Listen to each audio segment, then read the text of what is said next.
ছাত্র শিবির আন্দোলন সংগ্রাম শাহাদাতের তামান্না এগুলো ছাত্র শিবিরের জন্য নতুন কোনো বিষয় নয়। আমি এমন কিছু করব যেটা আমি চাকরি করব না।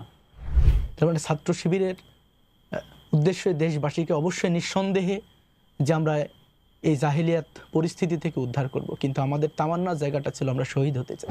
শিবির সভাপতি জনাব শহীদুল ইসলাম আঙ্কেল উনি আমাকে ফোন দিলে যে আঙ্কেল আপনাকে একটা কথা তো না বললেই নয়, আপনাকে বলতেই হবে কথাটা।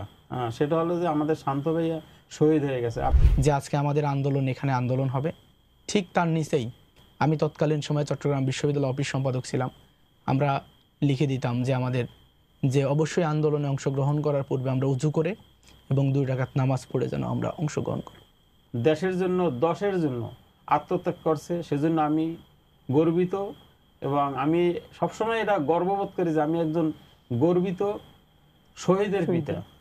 4 তারিখে যখন প্রচণ্ড হামলা হচ্ছে তখন আমি এক পর্যায়ে মাইকে বলে ফেলতে বাধ্য হলাম যে আপনারা কোনোভাবে অস্থির হবেন না, কারণ শিক্ষার্থীরা বসে আছে চারদিকে রাস্তা, যে আমাদের এই পাশে আমাদের 400 জন ভাই দাঁড়ানো আছে কোতোয়ালির দিকে, আমাদের এই পিছনে ঠিক সিটি কলেজের দিকে এখানে আমাদের 400 ভাই দাঁড়ানো আছে, আমাদের 500 ভাই দাঁড়ানো আছে স্টেশনের দিকে।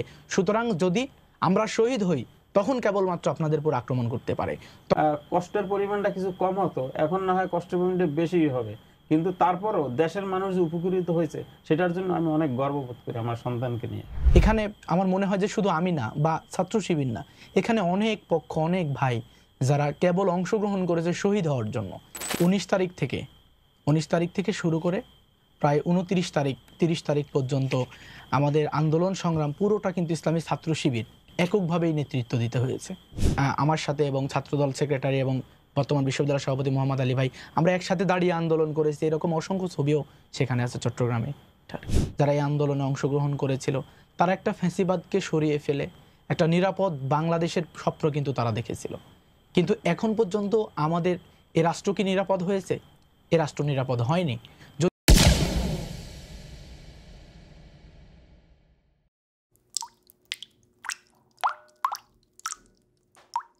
আসসালামু আলাইকুম প্রিয় দর্শক, দেশে এবং প্রবাসে যে যেখান থেকে আমাদের দেখছেন সবাইকে ছাত্র সংবাদের পক্ষ থেকে শুভেচ্ছা।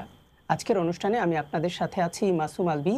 আজকে আপনাদের শোনাবো সেই সব সাহসী হৃদয়ের গল্প যারা জীবন দিয়ে শহীদ হয়েছেন কিংবা আহত হয়ে কাতরাচ্ছেন বিছানায়, তবু আপোষ ও সংগ্রামের প্রশ্নে বেছে নিয়েছেন সংগ্রামকে। আজকে লালজুনে অনুষ্ঠানে আপনাদের সাথে মঞ্চে উপবিষ্ট হয়েছেন 2 জন অতিথি। আমি শুরুতেই তাদের সাথে পরিচয় করিয়ে দিচ্ছি। আমার ডানে রয়েছেন জুলাই আন্দোলনের শহীদ বীর যোদ্ধা চট্টগ্রাম ওমর গনি এমইএস কলেজের মেধাবী ছাত্র ফয়সাল আহমেদ শান্ত, শান্তের সম্মানিত পিতা জনাব জাকির হোসেন। আমার সর্বডানে যিনি রয়েছেন জুলাই আন্দোলনের অন্যতম অগ্রনায়ক চট্টগ্রাম বিশ্ববিদ্যালয়ের মেধাবী ছাত্র, বর্তমান ইসলামী ছাত্র শিবির চট্টগ্রাম মহানগরী দক্ষিণের সভাপতি জনাব ইব্রাহিম রনি। আমি শুরুতেই জনাব ইব্রাহিম রনির কাছে চলে যাব। প্রথমে আমি বলতে চাই, আপনি চট্টগ্রাম বীর চট্টলায় আপনি নেতৃত্ব দিয়েছেন। সেই সময়ে বিভিন্ন ছাত্র রাজনৈতিক দল এবং ছাত্র নেতারা বিভিন্ন স্টেক হোল্ডার ছিল। সেই সময় আপনি বৃহৎ একটি ছাত্র সংগঠনের নেতা হিসেবে কিভাবে সবার সাথে সমন্বয় করেছিলেন সেটি যদি একটু স্পষ্ট করতেন। জি, সর্বপ্রথম আমি ধন্যবাদ জানাচ্ছি ছাত্র সংবাদকে তাদের এই বিশেষ ধারাবাহিক প্রোগ্রামের জন্য। লাল জুলাই, যার মাধ্যমে আমাদের শহীদ যারা জুলাই আন্দোলনে শহীদ হয়েছেন, যারা আহত পঙ্গুত্ব বরণ করে এখনও বিছানায় কাতরাচ্ছেন এবং এই আন্দোলনে যারা বিভিন্ন পর্যায়ে ভূমিকা রেখেছেন তাদের স্মৃতিগুলো, তাদের আন্দোলনের যে ভূমিকাগুলো সেই ভূমিকাগুলো এই প্রোগ্রামের মাধ্যমে তুলে ধরার জন্য। বিশেষ করে আমাদের শহীদ যারা দীর্ঘ সময় এই আন্দোলন সংগ্রামে অংশগ্রহণ করে শহীদ হয়েছেন, আমরা এই প্রোগ্রামের পক্ষ থেকে আমাদের সেই শহীদ আবু সাইদ ভাই, শহীদ ফয়সাল আহমেদ শান্ত ভাই, চট্টগ্রামে আমাদের আরক শহীদ ওয়াসিম আকরাম ভাই সহ যারা শহীদ হয়েছেন তাদের রুহের মাগফিরাত কামনা করছি। আল্লাহ রাব্বুল আলামিন তাদেরকে জান্নাতের পাখি হিসেবে কবুল করুন। যে আন্দোলন শুরু হয়েছিল বৈষম্য বিরোধী ছাত্র আন্দোলনের নামে, এই আন্দোলনের যদি সময়সীমা দেখি যে এই আন্দোলন একটা রূপ ধারণ করে 2024 সালের 5 জুন থেকে শুরু করে 36শে জুলাই। যদি আমরা দেখি যে আন্দোলনের সময় এই সময়টা আসলে সারা দেশে যে আন্দোলন হয়েছে, এই আন্দোলনে আমরা যদি কেন্দ্রীয় যে সমন্বয়টা, এই সমন্বয়টা দেখি, দেখবো যে ঢাকা বিশ্ববিদ্যালয় থেকে মূলত এই আন্দোলনের সূচনা।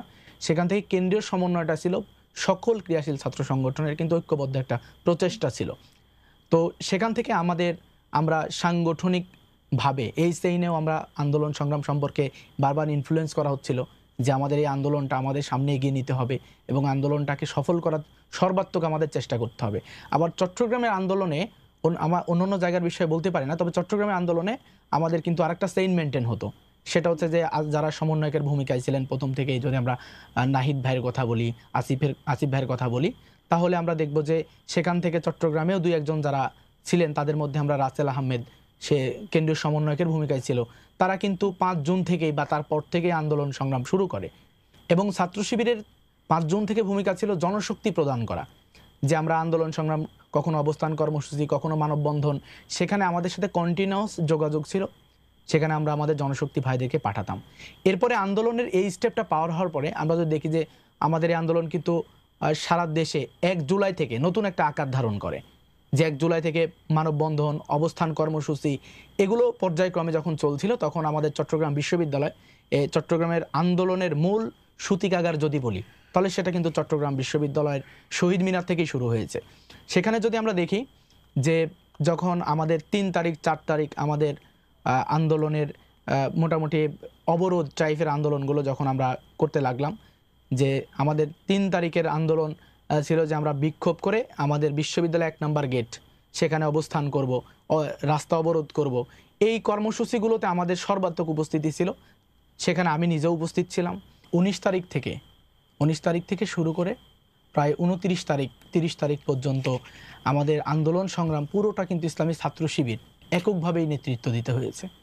এখানে আমরা সমন্বয়ক প্যানেলে যারা আছেন তাদেরকে সেফ জায়গায় রেখে তারপরে আমাদের আন্দোলনকে পরিচালনা করতে হয়েছে। বিশেষ করে চট্টগ্রামে আন্দোলন সংগ্রামে যেদিন আমাদের 3 জন ভাই 16 তারিখে শহীদ হলেন, এরপরে সেখানে যারা প্রথমের দিকে সামনের নেতৃত্ব দিয়েছে, আমরা তাদেরকে সেখান থেকে সরিয়ে আমরা পিছনে রেখেছি, তাদেরকে একটা নির্দিষ্ট বাসায় রেখে যে একটু তাদের নিরাপত্তা বিধান করা, এটা আমাদের জন্য জরুরি ছিল।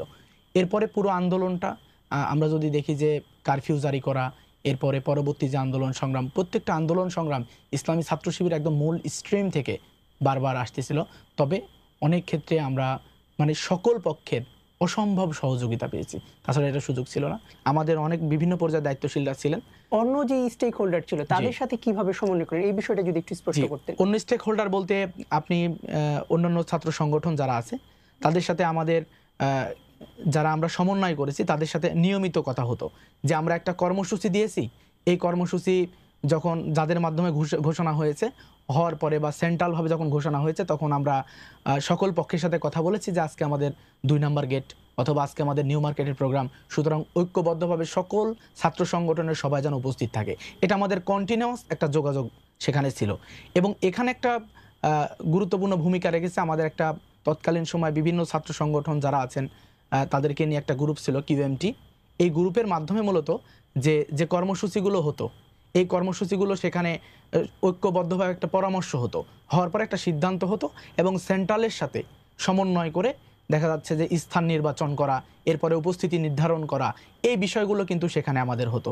এবং এর বাইরে আমরা এখানে একটা স্টেক হোল্ডার হিসেবে ছাত্র শিবিরের একটা বিশেষ ভূমিকা ছিল যে প্রকাশ্যে বলতে আমরা যেমন ছাত্রদল এবং ছাত্রদলের বিশ্ববিদ্যালয়ের সেক্রেটারি এবং আমার সাথে সর্বপ্রথম 1 তারিখে মেবি আন্দোলনের সময় আমাদের পরিচয় হলো এবং আমরা সেদিন থেকে লোকজন একটু বাড়ানো শুরু করলাম।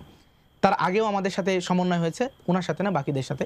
তো এখানে ছাত্র শিবির নামে না, ছাত্র শিবিরের নামের বাইরেই আমাদের প্রতিনিধি ছিল যারা এই আন্দোলনে QMT গ্রুপের সাথে সবসময় সমন্বয় করতো যে স্থান কোথায় হবে। এবং আলোচনা এরকমও হয়েছে যে আমাদের প্রোগ্রামগুলো লাল দিঘি, মুরাদপুরে কেন্দ্রিক করা দরকার।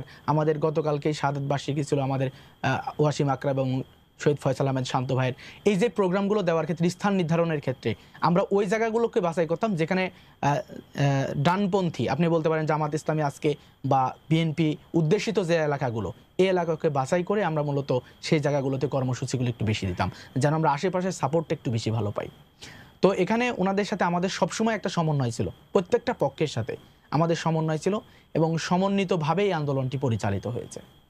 আপনার কাছে আরেকটি প্রশ্ন হচ্ছে যে আমরা জুলাই আন্দোলনকে কেউ বলছেন অভ্যুত্থান, কেউ বলছেন বিপ্লব, এই ক্ষেত্রে আপনি বিপ্লব বলবেন নাকি গণ অভ্যুত্থান? জি, এ ব্যাপারে আসলে আমরাও বিভিন্ন জায়গায় বিভিন্নভাবে দেখছি। তো এখানে তো আমি ব্যক্তিগতভাবে যেটা মনে করি যে এটা একটি বিপ্লব। একটা বিপ্লবের বিভিন্ন পার্ট থাকে। যেমন আমরা যদি দেখি জুলাই বিপ্লব, আমরা যদি দেখি ফরাসি বিপ্লব, তো ফরাসি বিপ্লবেও কিন্তু ধারাবাহিকভাবে একটার পর একটা ঘটনা ঘটেছে। সুরুসলুই যখন উনি পতন হওয়ার পরে কিন্তু যারা বিপ্লব করেছিল তারা কিন্তু তাদের কাঙ্ক্ষিত ফল পায়নি। এরপরে বর্জুয়া বিপ্লব থেকে শুরু বিভিন্ন স্টেপ বাই স্টেপ একটার পর একটা বিপ্লব হয়েছে, প্রক্রিয়া হয়েছে। সেখান থেকে আমার মনে হয় যে এই স্বৈরাচার যে রেজিমের পতন হয়েছে, এই পতনকে বিপ্লবের একটি অংশ। আপনাকে যদি বলি, এটা বাংলাদেশের প্রেক্ষাপটে কি এটা সম্ভব কিনা যে হচ্ছে সামাজিক, অর্থনৈতিক এবং রাজনৈতিক যে সংস্কৃতি আছে, যে চিরায়ত সংস্কৃতি বাংলাদেশে, সেই সংস্কৃতিকে কি ভাঙা সম্ভব কিনা, আপনার কি মনে হয়? জি, এখানে এই আন্দোলনের কিন্তু মূল যে থিওরি বা তাত্ত্বিক যে চিন্তা, সেই চিন্তার জায়গায় কিন্তু আমরা দীর্ঘদিনের শোষণ, এই শোষণের পরেই আন্দোলন হয়েছে। সুতরাং আমরা একটা বিশাল পরিবর্তন প্রত্যাশা করতেই পারি এবং এদেশের মানুষ এটাই প্রত্যাশা করে। কারণ হলো যে এই বিপ্লবের মাধ্যমে বা বিপ্লবের প্রথম যে ধাপ, এই গণ অভ্যুত্থান পরবর্তী সময়ে দেশের রাজনৈতিক প্রেক্ষাপটটা আরও চমৎকারভাবে ঢেলে সাজানো হবে, এই চিন্তায় দেশের প্রত্যেকটি মানুষের ছিল যে একটা নতুন রাজনৈতিক বন্দোবস্ত হবে। এখানে আপনি যদি দেখেন সারা পৃথিবীতে রাজনৈতিক অস্থিতিশীলতা এত বেশি না, যেখানে শিক্ষার্থী পড়াশোনা করতে পারেন, বাকিরা তাদের নিজস্ব কাজ করতে পারেন। কিন্তু বাংলাদেশের প্রেক্ষাপটে একজন ব্যক্তি যার বয়স 90 বছর, যার বয়স বা তার কম বেশি বয়োবৃদ্ধ বয়স, কিন্তু সেখানেও উনি রাজনৈতিক প্রতিহিংসার শিকার হতে হচ্ছে। কিন্তু তার এই রাষ্ট্রে এবং রাষ্ট্রের বিভিন্ন পর্যায়ে অনেক বেশি কন্ট্রিবিউশন আছে। তো আমরা অবশ্যই আশা রাখতেই পারি যে বিপ্লবের সূচনা হলো, এই বিপ্লব আজকে পরিপূর্ণতা যদি নাও পায়, একটা প্রক্রিয়ার মাধ্যমে আগামী দিনে ইনশাল্লাহ একটা নতুন রাজনৈতিক বন্দোবস্তের দিকে আগাবে। এদেশের মানুষ রাজনীতিকে যেভাবে আজকে ভয় পায়, আগামী দিনে রাজনৈতিক সচেতনতার মাধ্যমে একটা চমৎকার পরিবর্তন বাংলাদেশে হবে প্রত্যাশা। এই বিপ্লবের এই সূচনা আমি মনে করি যে আগামী দিনে এদেশের মানুষের নতুন রাজনৈতিক বন্দোবস্তের সুযোগ তৈরি করে দিবে। এখানে রাজনৈতিকভাবে যে প্রতিহিংসা, রাজনৈতিকভাবে যে একটি দল বা গ্রুপ আরেকটি গ্রুপকে প্রেশার ক্রিয়েট করা, যেখানে জনগণের অধিকারের চেয়ে রাজনৈতিক দলগুলো নিজেদের সুবিধার দিকে বেশি লক্ষ্য করে, তো আমরা বিশ্বাস করি, এদেশের যুব সমাজ, এদেশের প্রত্যেকটি মানুষ বিশ্বাস করে এই বিপ্লব চলমান থাকবে এবং এই বিপ্লব একটি কাঙ্ক্ষিত রূপ, যে আগামী দিনে চমৎকার একটি রাষ্ট্র ব্যবস্থা, চমৎকার একটি বাংলাদেশ আমরা দেখতে চাই, সেটা আমরা পৌঁছাতে পারবো ইনশাআল্লাহ।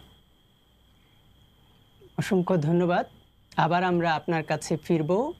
যে হৃদয় শাহাদাতের উচ্চ আকাঙ্ক্ষা লালন করে, সে হৃদয় কখনো হতাশ হয় না। বলছিলাম ফয়সাল আহমেদ শান্তর ফেসবুক বায়োতে লেখা একটি উক্তির কথা, পিতার কাঁধেই সন্তানের লাশ। আমরা শুনব সেই কথাগুলোই, সেই হৃদয় বিদারক কথা, যে কথাগুলো শহীদ পিতার স্বপ্নে এখনো কাঁদায়, যে স্বপ্নে যে শ্রাবণের বৃষ্টির মতো ঝরে পড়ে এখনো। আমরা শুনব শহীদ পিতার কাছে সেই সব স্মৃতি। আমি জনাব জাকির হোসেন আঙ্কেলের কাছে জানতে চাইব যে শহীদ শান্ত যেই সময় শহীদ হলেন, সেই সময়ের কোনো স্মৃতি বা হচ্ছে তার পূর্বে এরকম কোনো স্মৃতি আছে কিনা যেটা আপনাকে এখনো মনে পড়ে, এরকম কোনো ঘটনা যদি থাকে সেটা যদি বলতেন। জি, ধন্যবাদ আপনাকে।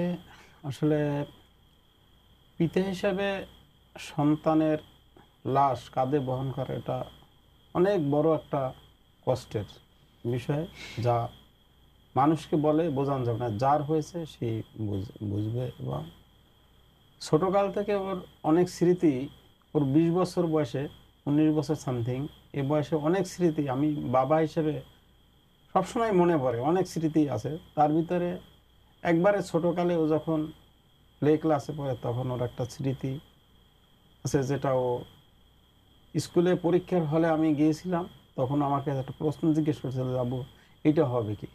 তখন আমি বলছিলাম যে এটা তো আমি পারি না, এটা তোমার ম্যাডাম পারে। এইটা বলে আমি ওখান থেকে দূরত চলে যাই। হ্যাঁ, আমি এটা ওকে আসলে বলবো না সেইটা, কিন্তু ও কিন্তু বাসায় এসে পরে আমাকে বলছে, আব্বু তুমি মিছে কথা বলছো কেন, এটা তো তুমি পারো, তুমি আমাকে এটা পড়াইছো। তখন আমি বললাম, পরীক্ষার হলে তো এটা এগুলো বলা সিস্টেম নাই, আমি কেন বলো, তুমি পড়ে গেছো না। এই হলো একটা স্মৃতি। আর দ্বিতীয় স্মৃতি, এটা হলো প্রথম স্মৃতি, মাঝখানেগুলো বাদই দিলাম। সর্বশেষ যে স্মৃতিটা আমাকে শুধু কাঁদায়, এবং আমি যতদিন বেঁচে থাকবো ততদিন মনে হয় আমার চোখের পানি ঝরবে সেই স্মৃতিটাকে নিয়ে। এই যে বৈষম্য বিরোধী আন্দোলন হয়েছিল, এই আন্দোলনকে নিয়ে ওর সাথে আমার কিছু কথোপকথন হয়। সেখানে ও আমাকে বুঝাইতে চেয়েছে যে আহ, ব- আহ, আন্দোলনটা যে চলতেছে কোটা বিরোধী আন্দোলন, কোটাটা কি এইটা আমাকে বুঝাইতে চেয়েছে, আমি বুঝি নাই। পরেও বললো যে কোটাটা হলো যাইয়া 100 জন লোক সরকারি চাকরিতে নেবে, সেখানে 52 জন নিবে পরীক্ষার মাধ্যমে, আর বাকিগুলো নেবে সরকারের নিজস্ব মতামতের ভিত্তিতে। হ্যাঁ, তা সেখানে হবে কি, যেমন মুক্তিযুদ্ধ কোঠা, মুক্তিযুদ্ধ কোঠা আছে সর্বোচ্চ 9 জন, আর বাকিরা কি কেমনে নেবে, বাকিদেরকে ঘুষ দিয়ে নিবে। তখনও বলে যে আবু, এখন আমি তোমাকে বলতে চাচ্ছি যে সরকারি চাকরি আসলে আমাদের হবে না, আমরা ঘুষ দিয়েও চাকরি নেব না, আর দ্বিতীয়ত আমাদের এমনি চাকরিও হবে না। তাহলে কি করা যাবে, বলছে যে আমি তো একজন উদ্যোক্তা হতে চাই, আমি এমন কিছু করব যেটা আমি চাকরি করব না। হ্যাঁ, তা ও বিশেষ করে ছাগল পালন একটা প্রক্রিয়ার কথা বললো, যে আমার কতটুকু জমি আছে এটা বললো। তাই তা আমি বলছি, তখন দেখো তুমি আবার ব্যবসা কথা বললো। তখন আমি বললাম যে দেখো তুমি লেখাপড়ি করো আগে। আমি এই জিনিসটা ওকে একটু রাগান্বিতভাবে বলছি। রাগান্বিতভাবে বলার অর্থ হলো এইটা, যে ওকে আমি ব্যবসার আশ্বাস দেবো, তখন ও লেখাপড়ি ছেড়ে দেবে। আমি জাস্ট ওকে লেখাপড়ি শেষ করার জন্য রাগান্বিত কথাটাই আমি ওকে তখন বলেছিলাম, কিন্তু যেটা যে এরকম কাল হয়ে দাঁড়াবে আমার অন্তরে সবসময়, যে পীড়া দেবে আমাকে, সেটা আমি আসলে তখন বুঝিনি। তখন আমি বললাম যে দেখো তুমি টাকা ইনকাম করে তারপরে ব্যবসা করবা, আর তুমি সরকারি চাকরি কেন দরকার হবে, কোম্পানির চাকরি তুমি সার্টিফিকেট আর কোম্পানির চাকরিও তুমি করতে পারো, কোম্পানির চাকরিতে ভালো বেতন আছে, এইটা করে তুমি টাকা ইনকাম করবো, এই টাকাটা ইনকাম করার পরে তখনই তুমি ওইটিতে ব্যবসা করবো। আর আমার যে সম্পদটা আছে এটা তো আসলে তোমারই, এটা তো আমি নিয়ে যাব না, এটা তোমার জন্যই থাকবে। তার মানে হলো যে তুমি আমার পয়সা দিয়ে ব্যবসা করলে তুমি তো এটা মর্ম বুঝবা না, তুমি টাকা বেশি দিন থাকবে না, তোমার অল্পতে চলে যাবে। তুমি ঘুম থেকে যাবা 10টার সময়, আবার দুপুরে খেতে যাবা, বিকালে দোকান খুলবা না, এরকম বলতে ব্যবসা হবে না। তুমি যখন টাকা ইনকাম করে ব্যবসা করো তখন বুঝবা যে টাকা ইনকাম করতে কি কষ্ট হয়। এটাই আসলে লাস্ট স্মৃতি ওর।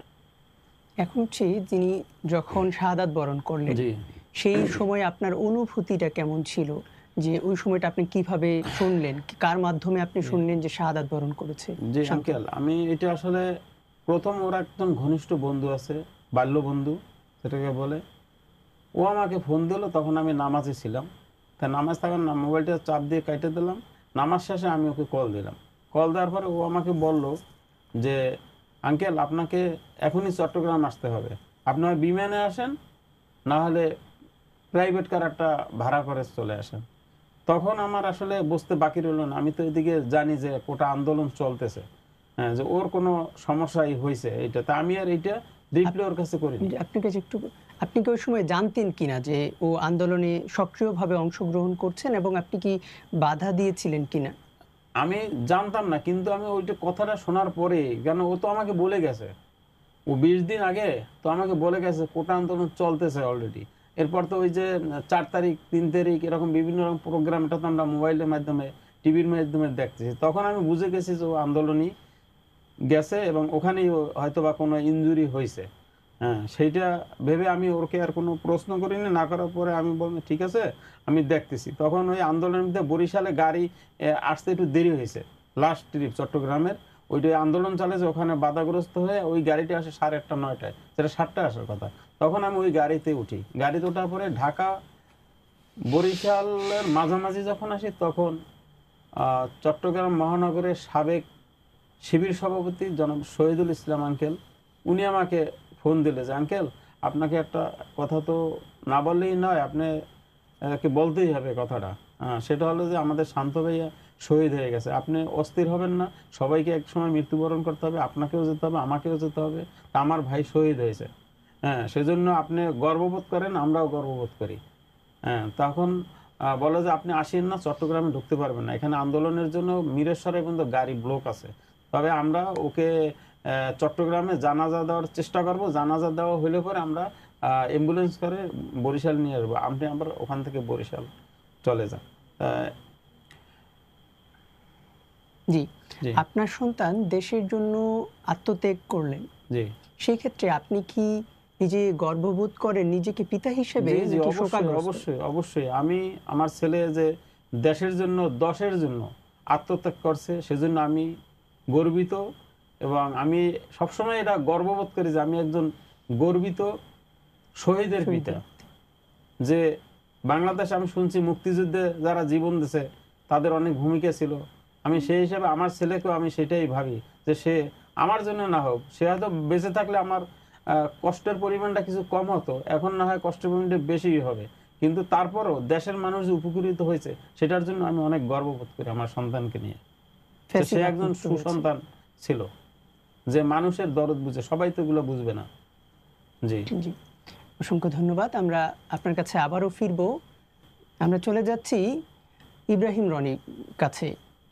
জি, আপনার কাছে প্রশ্ন হচ্ছে যে আন্দোলনের ওই সময়টা আমরা দেখেছি যে কতটা ভয়ঙ্কর একটা পরিবেশের মধ্য দিয়ে আন্দোলন শুরু করতে হয়েছে। জুনের দিকে যখন আন্দোলন দানা বাঁধে এবং হচ্ছে জুলাইয়ে যেটা পরিণত রূপ লাভ করে, সেই সময় কিন্তু অনেক গুম খুন এবং হচ্ছে নানাভাবে মানুষের প্রতি হয়রান করা হচ্ছিল। সেই জানা সত্ত্বেও আপনি কেন আন্দোলনের সম্মুখ সারিতে নেতৃত্ব দিতে গেলেন? এর নেপথ্যে কারণ কি ছিল? জি, ধন্যবাদ জানাচ্ছি। আসলে আমরা যদি বলি যে আমাদের 16 তারিখ থেকেই মূলত চট্টগ্রামের যে সংঘর্ষ শুরু হয়েছিল, সেটা শুরু হয়েছিল 15 তারিখ সর্বপ্রথম 16 স্টেশন, যেটা চট্টগ্রাম বিশ্ববিদ্যালয় ছাত্রদের জন্য গুরুত্বপূর্ণ একটি জায়গা। তো সেই সংঘর্ষের পরে যখন 16 স্টেশনের সংঘর্ষ চলছে 15 তারিখে, তৎকালীন চট্টগ্রাম বিশ্ববিদ্যালয়ের সেক্রেটারি মোহাম্মদ ইব্রাহিম ভাই, আমরা চকবাজারে অবস্থান করছিলাম। তো বারবার ফোন আসতেছিল ভাইয়ের এবং আমার, যে তারা কি করবে। সেখান থেকে আমরা কিছু সিদ্ধান্ত দেই যে আমরা যেভাবেই হোক প্রতিরোধ গড়ে তুলব, এবং আমাদের নতুনভাবে কিছু ভাই সেখানে যুক্ত হয় এবং একটা প্রতিরোধ হয়। এরপরে 16 তারিখে যেদিন আমাদের শহীদ ফয়সাল আহমেদ শান্ত ভাই শহীদ হন, শহীদ ওয়াসিম আকরাম শহীদ হয়, এবং আমাদের ফার্নিচার একজন কর্মচারী ওমর ফারুক ভাই শহীদ হন। সেদিনের ঘটনা আমরা অনেকেই স্পটে ছিলাম, আবার অনেকেই ছিলাম না। তো সেদিন আমরা লক্ষ্য করেছি যে আসলে ছাত্রলীগ তার যে ভয়াবহতা দেখিয়েছে, সেদিন তারা একদম প্রকাশ্যে দিবালোকে আগ্নেয়াস্ত্র দিয়ে গুলি করা, আমাদের শহীদ শান্ত ভাই শহীদ হলেন, ওয়াসিম আকরাম ভাই শহীদ হলেন, ওমর ফারুক ভাই শহীদ হলেন, সেদিন অনেক ভাই আহত হয়েছিলেন সেদিন। তো সেদিনের ভয়াবহতা এবং বিভৎসতা আসলে আমাদের কিংকর্তব্য বিমূঢ় করে ফেলেছে, যে আমরা নতুন করে কর্মসূচি দিতে পারবো কিনা। এর পরের দিনই আপনি জানেন আমাদের জানাজা ছিল আন্দরকিলা শাহে জামে মসজিদ অতিক্রম করে আমাদের লালদিঘি, সেখানে জানাজা। এই জানাজা যে তখন থেকেই চট্টগ্রামের কোটা বিরোধী যে আন্দোলনটা একটা প্রেক্ষাপটের দিকে এগিয়ে যাচ্ছে। তো এখানে ছাত্র শিবির আন্দোলন সংগ্রাম, শাহাদাতের তামান্না, এগুলো ছাত্র শিবিরের জন্য নতুন কোনো বিষয় নয়। কারণ গত রেজিম আমাদের অসংখ্য ভাইকে শহীদ করেছেন। বাবার সাথে মায়ের সাথে বসে খাবার খাচ্ছে দুপুরবেলা, তাকে সেখান থেকে গ্রেপ্তার করা হলো। গ্রেপ্তার করে গভীর রাতে কসফায়ার দেওয়ার পরে বলা হচ্ছে যে জঙ্গি বা জঙ্গি নাটক সাজানো হচ্ছে। এরপরে আমাদের এরকম অসংখ্য ঘটনা আমরা লক্ষ্য করেছি, যেখানে প্রকাশ্যে দিবালোকে আমাদের ভাইকে গুলি করে হত্যা করা হচ্ছে। বিভিন্ন বিশ্ববিদ্যালয় ক্যাম্পাসগুলোতে আমরা দেখেছি ছাত্রলীগ কি দুর্বিষহভাবে এবং কি হায়নার মতো সেখানে সবল দিয়েছে। তো আমরা যখন মেসেজ দিতাম যে আজকে আমাদের আন্দোলন, এখানে আন্দোলন হবে, ঠিক তার নিচেই আমি তৎকালীন সময় চট্টগ্রাম বিশ্ববিদ্যালয় অফিস সম্পাদক ছিলাম, আমরা লিখে দিতাম যে যেন আমাদের ভাইরা উজু করে সেখানে অংশগ্রহণ করে। আমি আমাদের আরও দু একটি শাখার যখন মেসেজগুলো পড়েছি পরবর্তীতে, সেখানে লেখা আছে যে বিশেষ করে 16 তারিখের শাহাদাতের পর যে অবশ্যই আন্দোলনে অংশগ্রহণ করার পূর্বে আমরা উজু করে এবং 2 রাকাত নামাজ পড়ে যেন আমরা অংশগ্রহণ করি। তার মানে ছাত্র শিবিরের উদ্দেশ্যে দেশবাসীকে অবশ্যই নিঃসন্দেহে যে আমরা এই জাহিলিয়াত পরিস্থিতি থেকে উদ্ধার করব, কিন্তু আমাদের তামান্নার জায়গাটা ছিল আমরা শহীদ হতে চাই, যে আমরা শহীদ হওয়ার মাধ্যমে প্রয়োজনে বাংলাদেশ স্বাধীন হোক। আমি দেখেছি আমাদের শহীদ শান্ত ভাই যেদিন শহীদ হন ঠিক তার পূর্বে যে মেসেজগুলো গ্রুপে দেওয়া হয়েছে, তিনি আমার মহানগর দক্ষিণের স্কুল বিভাগে কাজ করতেন, প্রত্যেকটা মেসেজ সেখানে লেখা ছিল যে আমরা অবশ্যই অজু করে 2 রাকাত নামাজ পড়ে ময়দানে অবস্থান করব। এই যে অনুপ্রেরণাটা, শাহাদাতের যে তামান্নাটা, এটা আমাদেরকে শক্তি যোগাতো। এখানে আমার মনে হয় যে শুধু আমি না বা ছাত্র শিবির না, এখানে অনেক পক্ষ, অনেক ভাই যারা কেবল অংশগ্রহণ করেছে শহীদ হওয়ার জন্য। এই আন্দোলন কোথায় যাবে, খুনি হাসিনার পতন হবে কিনা, এটা আরো পরের আলাপ, কিন্তু আমাদের কাছে মনে হয়েছে যে শাহাদাতে আমাদের জীবনের। এই জায়গাতে ছোট্ট একটা প্রশ্ন, যেটা হচ্ছে যে আপনি মূল ধারায় একেবারে মূল ধারায় যে আন্দোলন করেছেন, সেই জায়গাতে আপনার পরিবার কি জানতো কিনা, বা জানার পর কি বাধা দিয়েছে কিনা, সেটা যদি একটু স্পষ্ট করতেন। জি, আমার পরিবার যখন আন্দোলন শুরু হলো বা একটা সময় পর্যন্ত জানতো না, কিন্তু পরবর্তীতে পরিবার অবশ্যই জেনেছে যখন আমরা ফেসবুকে পোস্ট করেছি, এরপরে ফেসবুকে লাইভে আসছি, তখন আমাদের পরিবারগুলো জেনে গেছে। বিশেষ করে আমরা যদি দেখি যে এরপরে যখন আমরা প্রায় 30 তারিখের কাছাকাছি, তখন আমাদের পরিবারগুলো 30 তারিখের দিকে জেনে যায় যে আমরা আন্দোলনে আছি। তখন থেকে তো সকালে বিকালে আব্বু আম্মু সবসময় ফোন দিতেন, একটু সাবধানে থাকার কথা বলতেন। আসলে আমরা একটি প্রক্রিয়ার মাধ্যমে এই আন্দোলনে এসেছি। হঠাৎ এই কোটা বিরোধী আন্দোলনেই কেবলমাত্র আমাদের আন্দোলন সংগ্রাম নয়, বিশেষ করে ইসলামী ছাত্র শিবিরের এই সংগঠনের সাথে থাকার কারণে আমরা দীর্ঘ সময় আন্দোলন সংগ্রাম এবং খারাপ সময় পার করছি, যেগুলো আমাদের পরিবারগুলো ইতিমধ্যে একটা সহনীয় পর্যায়ে চলে গেছে। কিন্তু পরিবার সবসময় ভীত সন্ত্রস্ত থাকতো যে না জানি কি হয়েছে, রাতে কথা বলা, দুপুরে কথা বলা, সবসময় পরিবারের সাথে কথা ছিল। পরিবার থেকে আলহামদুলিল্লাহ কোনো বাধা আসেনি।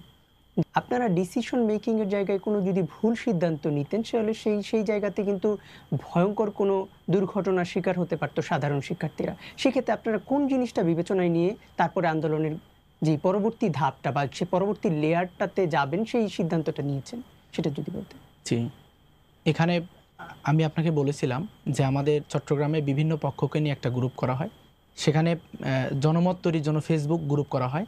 আবার অভ্যন্তরীণভাবে আমাদের একটা গ্রুপ ছিল কিউএমটি, যেই গ্রুপে ইসলামী ছাত্র শিবিরের যে ভাইয়েরা একদম প্রকাশিত নেতৃত্বের জায়গায় নেই, মানে তারা ফোকাসিং না, সেখানে অনেকেই ছিলেন সেই গ্রুপে অংশগ্রহণ করেছেন। তার মধ্যে আমরা যদি বলি তাহলে আমাদের মোহাম্মদ আলী ভাই, যিনি চট্টগ্রাম বিশ্ববিদ্যালয়ের এখন সভাপতির দায়িত্বে আছেন। এরপরে আমাদের মুনাইম শরীফ ভাই, যিনি চট্টগ্রাম বিশ্ববিদ্যালয়ে বর্তমান শিক্ষা সম্পাদকের দায়িত্বে আছেন। উনি সহ আমাদের একটা বড় অংশ ছিলেন যারা এই গ্রুপে কাজ করতেন, এবং এই গ্রুপে আমাদের সকল পক্ষই ছিল। এবং আমি সেখানে যেভাবে ভূমিকা রাখার চেষ্টা করেছি যে আমার মূল কাজগুলি ছিল সংগঠনকে গুছানো, কারণ আমি তৎকালীন সময় অফিস সম্পাদক থাকা কারণে আমার পুরো সংগঠনটাকে গুছিয়ে কিভাবে আন্দোলনমুখী করা যায়, আন্দোলনে অংশগ্রহণ করানো যায়, এই জায়গাটা আমাকে মেনটেন করতে হতো। তো এখানে যেটা হতো সমন্বয়, যে একদিকে আমাদের কেন্দ্রের সাথে তৎকালীন সময় সমন্বয় করতেন মহানগর দক্ষিণের সভাপতি শহীদুল ইসলাম ভাই, চট্টগ্রাম বিশ্ববিদ্যালয়ের সভাপতি, এবং আমাদের চট্টগ্রাম মহানগর উত্তরের সভাপতি। ওনারা অনলাইনে প্রোগ্রামে থাকতেন, আমরা সেখানে অনলাইনে যুক্ত থাকতাম। আবার একই সাথে মোহাম্মদ আলী ভাই, যিনি কিউএমটি গ্রুপের নেতৃত্ব দিতেন, মোহাম্মদ আলী ভাই সহ বিভিন্ন পক্ষগুলো কিউএমটি গ্রুপে অনলাইন প্রোগ্রাম করতেন। যখন বিশেষ করে কারফিউ জারি করা হলো, কারণ এই সময়টা আমাদের জন্য কঠিন ছিল, কারফিউ সময়টা। পরবর্তী সময় তো আর মেনটেন করার সুযোগটা কম হয়েছে যখন ইন্টারনেট বন্ধ হয়ে গেল পুরোপুরিভাবে। তো সেখানে কিউএমটি গ্রুপ তারা বিস্তর আলোচনা করত, এদিকে আমরাও একটা বিস্তর আলোচনা করতাম, করে দুইটার সমন্বয় করে এখানে কেন্দ্রীয় যত প্রোগ্রাম কেন্দ্রীয়ভাবে আসতো, ঘোষণা যে আজকে কি প্রোগ্রাম হবে। কিউএমটি গ্রুপ তারা নির্ধারণ করতো যে সকল পক্ষকে কীভাবে উপস্থিত করানো যায়, কোথায় জায়গা নির্ধারণ করা যায়। এরপরে জানতে চাইতেন আলী ভাইয়ের কাছে যে ভাই আপনারা কি বলেন।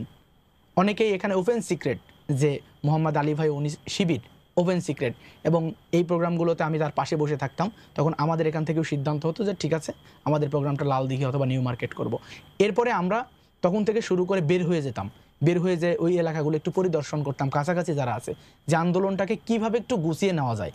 এমনকি আমি শেষ পর্যন্ত যেদিন 4 তারিখের কথা যদি বলি, 4 তারিখে যখন প্রচণ্ড হামলা হচ্ছে, তখন আমি এক পর্যায়ে মাইকে বলে ফেলতে বাধ্য হলাম যে আপনারা কোনোভাবে অস্থির হবেন না, কারণ শিক্ষার্থীরা বসে আছে চারদিকে রাস্তা, যে আমাদের এই পাশে আমাদের 400 জন ভাই দাঁড়ানো আছে কোতোয়ালির দিকে, আমাদের এই পিছনে ঠিক সিটি কলেজের দিকে এখানে আমাদের 400 ভাই দাঁড়ানো আছে, আমাদের 500 ভাই দাঁড়ানো আছে স্টেশনের দিকে। সুতরাং যদি আমরা শহীদ হই তখন কেবলমাত্র আপনাদের উপর আক্রমণ করতে পারে। তখন থেকে অনেকটা আলোচনা শুরু হয়ে গেল ওই দিন আমার সাথে অনেকে যোগাযোগ করলেন যে ভাই এগুলো কি ছাত্র শিবিরের ভাই কিনা।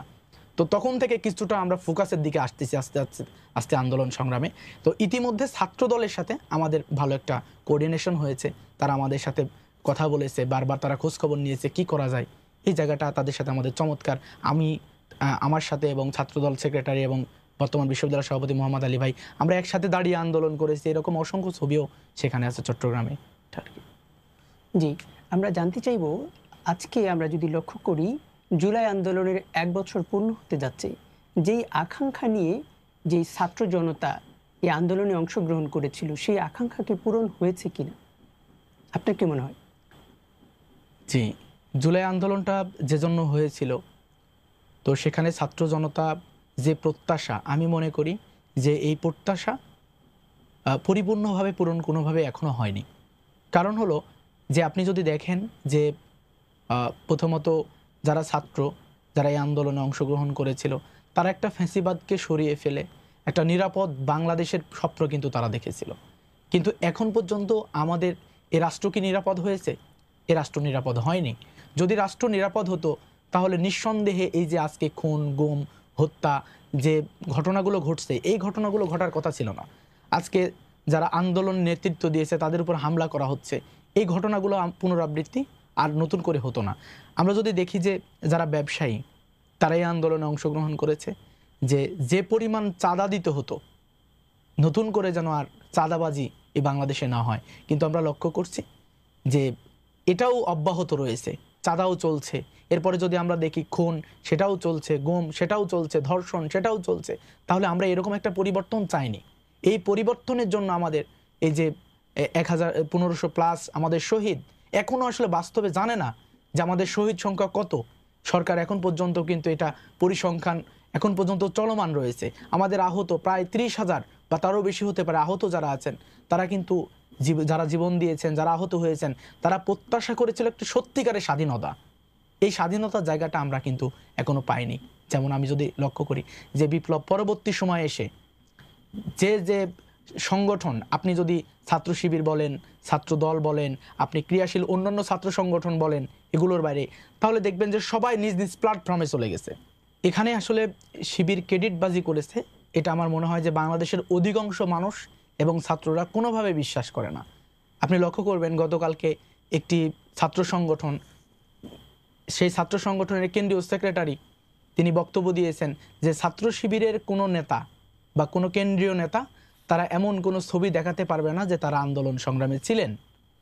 অথচ আপনি যদি দেখেন এই কথার পরিপ্রেক্ষিতে, তাহলে আমরা দেখব যে এই আন্দোলনের তৎকালীন সময়ে একজন কেন্দ্রীয় নেতা ছিলেন সাদিক কায়েম ভাই, যিনি কেন্দ্রীয় কার্যকরী পরিষদের সদস্য ছিলেন, যিনি ঢাকা বিশ্ববিদ্যালয়ের সভাপতি ছিলেন। তিনি এই আন্দোলনের ফ্রন্ট লাইনে কিন্তু আন্দোলনকে সমন্বয় করেছেন এবং আন্দোলনের মাঠে ছিলেন। যদি আপনি আজকে যারা কেন্দ্রীয় কার্যকরী পরিষদ রয়েছেন, কেন্দ্রীয় দায়িত্বশীল রয়েছেন, তাদের দিকে দেখেন, দেখবেন অধিকাংশ জনই সেই আন্দোলনে অংশগ্রহণ করেছে। তো এই যে মিথ্যাচার, এই মিথ্যাচারের কারণেই কিন্তু আমাদের সম্পর্ক জায়গাটা দুর্বল হচ্ছে।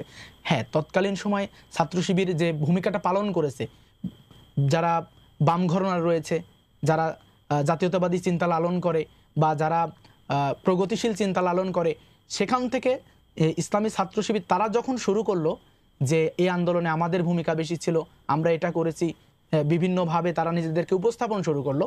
যখন ছাত্র শিবির আসলে একটা সংগঠন এত বেশি ভূমিকা রাখার পরেও যখন ছাত্র শিবিরের কোনো কথা আসলে কোনোভাবেই মেনে নিতে পারতেছেন, এমনকি এখানে যারা প্রথম সারিতে নেতৃত্ব দিয়েছেন সেখানেও কিন্তু ভিন্ন ন্যারেটিভ তৈরি করার চেষ্টা করা হয়েছে। তো সেখানে আমরা যখন ছাত্র শিবিরের এই যে জনশক্তিরা লিখতে শুরু করলো যে আন্দোলনে আমার এই ভূমিকা ছিল, সে যখন ভূমিকাগুলো সামনে আসা শুরু হলো, তখন স্বাভাবিকভাবে অর্গানাইজেশন, কোনো ব্যক্তির ভূমিকা যখন সামনে আসে, তখন তো স্বাভাবিকভাবেই অর্গানাইজেশন সে তো স্বাভাবিকভাবেই সামনে চলে আসবে। আপনি এটা কোনোভাবেই বন্ধ করতে পারবেন না। আমি যদি আমার কথা, চট্টগ্রামের কথা বলি, তাহলে আমাদের ভাইয়েরা যারা আন্দোলনে অংশগ্রহণ করেছে তাদের কথাগুলো বলতে গেলে ছাত্র শিবিরের কথা চলে আসবে। কিন্তু ছাত্র শিবির এককভাবে কেন্দ্রীয় সংগঠন কখনো দাবি করেছে যে এই আন্দোলন কেবলমাত্র আমরা করেছি, এটা যদি হতো তাহলে আমি বলতাম যে এটা অবশ্যই ক্রেডিট বাজেট রাজনীতি হতে পারে। কিন্তু এখানে প্রত্যেকটা ব্যক্তির যখন ভূমিকা আসছে, এই ভূমিকা আসার কারণে এটা যদি স্বাভাবিকভাবে মনে করে যে বিভাজন তৈরি করছে না, বরঞ্চ একটা পক্ষ অথবা কিছু ব্যক্তি যারা এটা মেনে নিতে পারছে না, যে ছাত্র শিবিরের এই ভূমিকাটা মেনে নিতে পারছে না। আসলে তাদের কাছে হয়তো এটা কষ্ট হচ্ছে, কিন্তু ছাত্র যে শিবির বিভাজনের এখানে কোনো রাজনীতি, কোনো ক্রেডিটবাজি, কোনো কিছুই করেনি। জি ধন্যবাদ। আমরা আবারও আপনার কাছে ফিরব। আমরা চলে যাচ্ছি জনাব জাকির হোসেন আঙ্কেলের কাছে। আমরা জানতে চাইব আপনার কাছে যে আমরা দেখেছি পূর্ববর্তী বাজেট এবং বর্তমান বাজেটও জুলাই যোদ্ধাদের জন্য বাজেটে অর্থ বরাদ্দ দেওয়া হয়েছে। সেই ক্ষেত্রে আপনি সরকারি বা বেসরকারিভাবে কোনো সহযোগিতা পেয়েছেন কিনা, আর যদি সেটা পেয়ে থাকে সেটা সন্তোষজনক কিনা? জি, সরকারিভাবেও আমরা পেয়েছি এবং বেসরকারিভাবেও পেয়েছি। সেটা আমার কাছে সন্তোষজনক হলেও আমি মনে করি অনেকের জন্য এটা সন্তোষজনক না। তারা হয়তো আমার এবিলিটি আছে বা আমার টাকার দরকার নাই, কিন্তু এমনও আছে, আমি এক জায়গায় দেখেছি আমাদের বরিশালে একটা লোক শহীদ হয়েছে, সে 2 মাস ইনজুরি ছিল, বেঁচে ছিল, ইনজুরি পরে 2 মাস বেঁচে ছিল। তো সে ঋণ করে 16 লক্ষ টাকা সে খরচ করছে। এখন জুলাই ফাউন্ডেশন থেকে তাকে 5 লাখ টাকা দিছে, এবং এই 5 লাখ টাকা যে তার ওয়াইফ আছে তাকে আর পিতা মাতাকে দিছে। তার একমাত্র সন্তানই ছিল সে, তার মা বাবার, তার অন্য কোনো সন্তান ছিল না। এখন দেখেন এই ঋণগুলো পরিশোধ করতে হচ্ছে কার? ওই বাবা মার। 5 লাখ 2.5 লাখ টাকা করে বা 3 লাখ 2 লাখ করে ভাগ করে এরকম দিছে। হ্যাঁ, তাহলে আমি মনে করি যে সরকার দিছে, যার জন্য পর্যাপ্ত হয়েছে, কিন্তু যার জন্য পর্যাপ্ত নয় তাদেরকে অবশ্যই সরকারে আবার পুনর্বিবেচনা করা উচিত বলে আমি মনে করি। সেটা সুযোগ আছে। ধরুন জুলাই ফাউন্ডেশন একটা করছে, এটা তো বেসরকারি প্রতিষ্ঠান, ওখান থেকে তারা চাইলে একটা শহীদ পরিবার যে সমস্যায় আছে, আসলে এইরকম যাদের ক্রিটিক্যাল সমস্যা আছে এবং যারা ইনজুরি আছে, একটা চোখ নষ্ট হয়ে গেছে, তারা ইনজুরি থেকে 1 লক্ষ টাকা দিয়েছে বা 2 লক্ষ টাকা দিয়েছে, সর্বমোট করে আমি যতটুকু জানি 3 লাখ টাকা পাইছে একটা যারা ইনজুরি হয়েছে।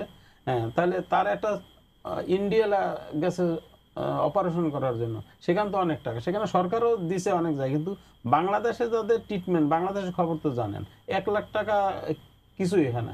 সেক্ষেত্রে সরকারের পুনর্বিবেচনা করা উচিত বলে আমি মনে করি।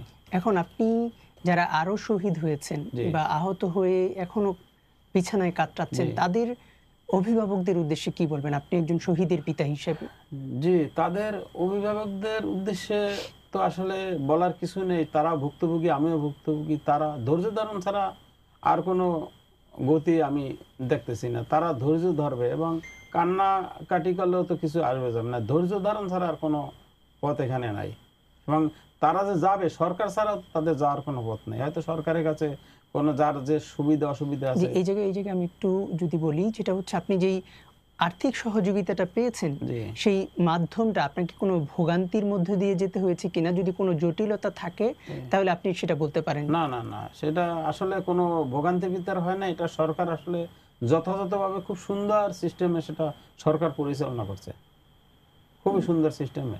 ইউনোর মাধ্যমে আসছে, কাগজপত্র সবকিছু নিয়েছে, এবং এটা ভাগাভাগির ব্যাপারে আমি দেখছি যাদের স্বামী মারা গেছে, তার ছেলে আছে, বউ আছে, তার মা বাবা আছে, সেক্ষেত্রেও সরকারকে দেখছি যথেষ্ট আন্তরিকতার সাথে টাকাটা ওই রকম ভাগ করে এসে দিছে। তারপরও কিছু জটিলতা পারিবারিক থাকে, যেটা আমি বললাম যে যেখানে 5 লাখ টাকা দিছে, সেখানে তার ঋণ আছে 16 লাখ টাকা, সেখানে 2.5 লাখ টাকা পিতা মাতা পাইছে, বউ তো টাকা দিবে না, বউ তো 2.5 লাখ টাকা সে নিজের ফান্ডে রাখে দিছে।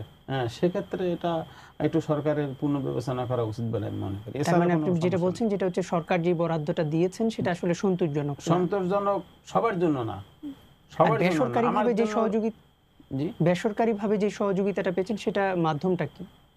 না, বেসরকারিভাবে যেটা পেয়েছে ওটা সরাসরি যারা দিছে তারা তাদের মাধ্যমে পেয়েছে। যেমন আমি বলতে পারি আমি একজন ভুক্তভোগী, যেমন জামাত ইসলাম, হ্যাঁ, তারা সরাসরি আমাদেরকে টাকা দিয়েছে। এবং জামাত ইসলাম, যে আমি যতটুকু জানি, আমি সমস্ত শহীদ পরিবারের সাথেই আমার যোগাযোগ আছে, যখন প্রোগ্রামে গেলে আমরা জিজ্ঞেস করি, তারা সবাই সন্তুষ্ট জামাত ইসলামের উপরে।